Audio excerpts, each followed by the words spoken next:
Assalamualaikum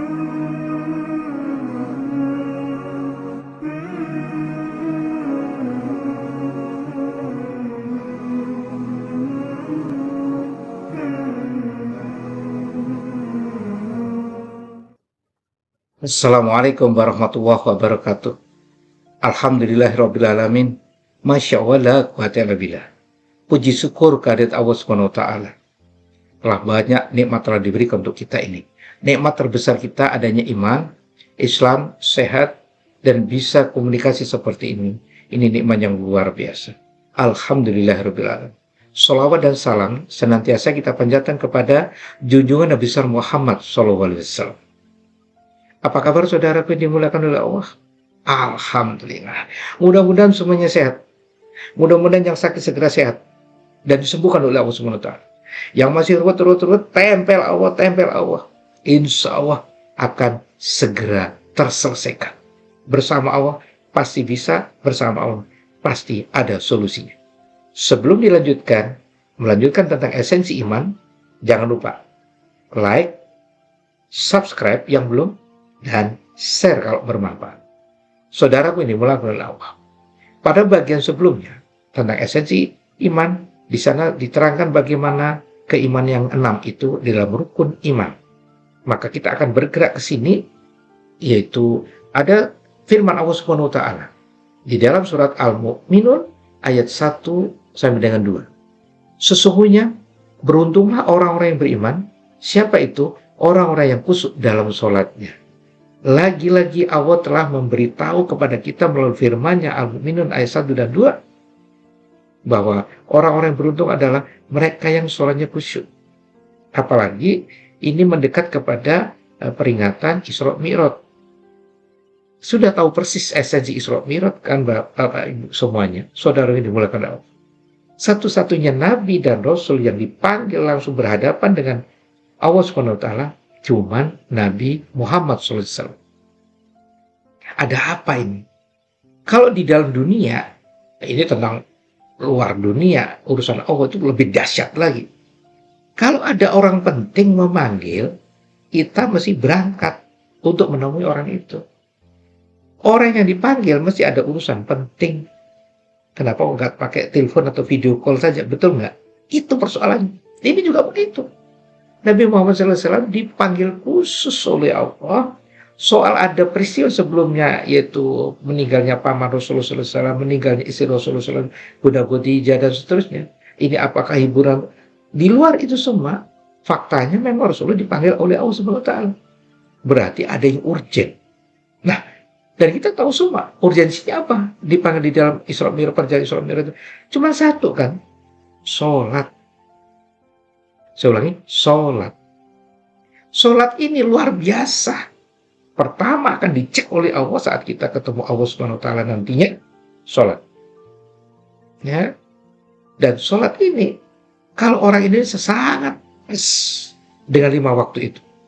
Bagaimana tidak pas, saudara? Bangun tidur, subuh. Agak capek, duhur. Oksigen semakin habis, tubuh lelah, asar. Sampai di rumah pulang, maghrib. Mau tidur, isya. Apa susahnya? Dan itu kalau mau bicara waktu, esensi daripada iman dalam prakteknya di sholat ini, karena ada ayat tadi Al-Mu'minun ayat 1 dan 2, orang-orang beriman adalah sholatnya khusyuk dan tumakninah. Itu orang-orang yang beruntung kan? Kalau kita bisa gitu, nah, apalagi kalau bicara waktu. Sholat itu sekali sholat, 2 rakaat, 4, 3, 4, itu taruhlah masing-masing 5 menit. Cuman 25 menit. Apa beratnya? Apa susahnya? Berarti kita sudah mengatakan iman kepada Allah, Allahu Akbar, maka yang lain kecil, ikutin aja aturan Allah. Ikutin aja aturan Rasulullah SAW. Nah, di situ Al-Mu'minun diingatkan kita. Orang-orang yang beruntung adalah mereka yang bisa melakukan sholat. Maka dari itu, supaya kita ini benar-benar beruntung, jangan tidak sholat. Apa nunggu disolatin? Sesungguhnya beruntunglah orang-orang yang beriman. Orang beriman kan? Siapa itu? Orang yang melakukan khusyuk dalam sholatnya. Berarti sholatnya mulai disempurnakan, saudara. Yang kemarin cuma baca cepat, ini ayo pelan-pelan ditartilin bacaannya, pelan-pelan. Difahami artinya. Itu mulai akan khusyuk. Apalagi syukur-syukur tumakninah. Masya Allah. Itu orang beriman yang beruntung. Nah, insya Allah jenengan, iya yang jenengan yang beriman ini, jenengan beruntung yang melakukan sholat. Karena tidak sedikit beriman tapi nggak sholat. Ya mending karena sudah masih beriman, tapi tolong dioptimalkan. Sedangkan di ayat yang lain, jenengan tahu persis di dalam surat Al-Asr ayat 1-3 bahwa orang di situ dikatakan wal asri innal insana lafi khusr illa alladziina aamanu wa 'amilus sholihati wa tawassaw bil haqqi wa tawassaw bis sabr. Di situ Allah berjanji loh sampai ini demi masa sesungguhnya manusia ini benar-benar dalam kerugian. Saya, kita, semuanya manusia rugi. Mestinya kita bertanya, kenapa kita rugi? Jawabannya adalah kecuali siapa itu? Orang yang beriman dan beramal soleh. Menyampaikan secara benar dan penuh dengan kesabaran. Ini kunci lagi. Di situ dikatakan agar kita tidak rugi adalah ada 4 hal. Apa itu? Beriman dan beramal soleh. Jadi kalau kita sudah beriman dengan rukun iman yang 6 itu, Allah, kitab, Rasul, Nabi, dan terus sampai takdir, maka mau tidak mau kita beramal soleh. Ya kan? Harus beramal soleh. Di sesi sebelumnya, saya sudah ingatkan, agama Islam, orang Islam ada 3 ciri. Punya iman, kejar ilmunya, pahami, praktekkan amal. Iman, ilmu, amal. Ini nggak bisa dipisah. Kalau kita bisa seperti itu, yaitu orang beruntung. Bukan untuk kesombongan, tapi memang faktanya begitu. Orang beruntung itu beriman, amal soleh. Kalau kita dikatakan supaya tidak rugi, saudaraku, berdasarkan surah Al-Asr ayat 1-3 ini, maka kita mesti iman, lalu amal soleh.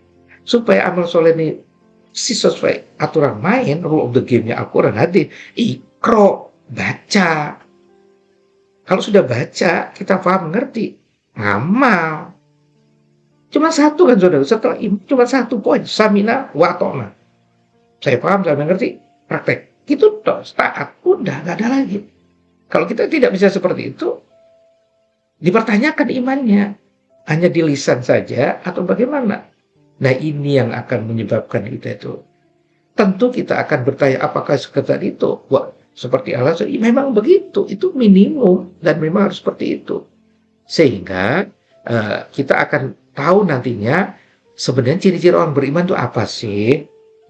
Ciri orang beriman 1, takwa. Maksudnya taat menjalankan bertakwa. Nggak ada lagi sudah. Yang membedakan di antara kita semua, antara satu dengan yang lain, takwa. Kalau ukuran kaya miskin, alah, mati nggak bawa apa-apa. Emang mobil kita Alphard, mau mobil apapun masuk ke kuburan? Tidak. Memang rumah 3 lantai berapa, 13, 12 berapa, masuk kuburan? Tidak. Kekayaan kita, investasi kita ini, tidak. Masuknya cuma kain kafan kan, sama ketakwaan kita apa enggak. Ya itu yang membedakan di antara kita sebagai umat Islam ini. Takwa, itu cirinya. Yang kedua, ciri orang beriman itu sabar, menghadapi cobaan dengan kesabaran. Sabar ini enak diucap, prakteknya nggak mudah. Sabar itu ada 3, sebelum, saat, sesudah. Bagi yang mau umroh, mudah-mudahan semuanya bisa umroh dan haji, amin. Sebelum berangkat, pelajari dong bagaimana umroh, bagaimana haji, supaya tahu tawaf itu gimana, sa'i itu ilmu. Belajar, itu harus sabar memang. Belum tahu. Kedua, saat pelaksanaan umroh atau haji, kita mesti sabar itu. Beribu orang, bisa jutaan orang kalau haji. Itu berkumpul pada satu titik Mekah Madinah. Kebayang nggak? Di Arafah, kebayang nggak? Itu mesti sabar. Perkara makanan, antri WC, itu semua sabar. Dilip ini, aduh ya Allah. Ya. Lebih hebat lagi sabar ini setelah umroh atau haji. Apakah kita dipanggil namanya melerok karena tidak dipanggil haji? Itu sabar lagi. Makanya bahasa saya, beratnya orang umroh atau haji adalah setelah. Karena di situ ujiannya berat banget. Kalau akan seneng karena belum pernah. Saat seneng ada komunitas. Setelah umroh haji kita sendirian. Bener-bener pakai ayat firman Allah yang lain. Apa enak saja menyebut beriman sebelum aku uji. Di situ ujiannya. Sabarnya bagaimana?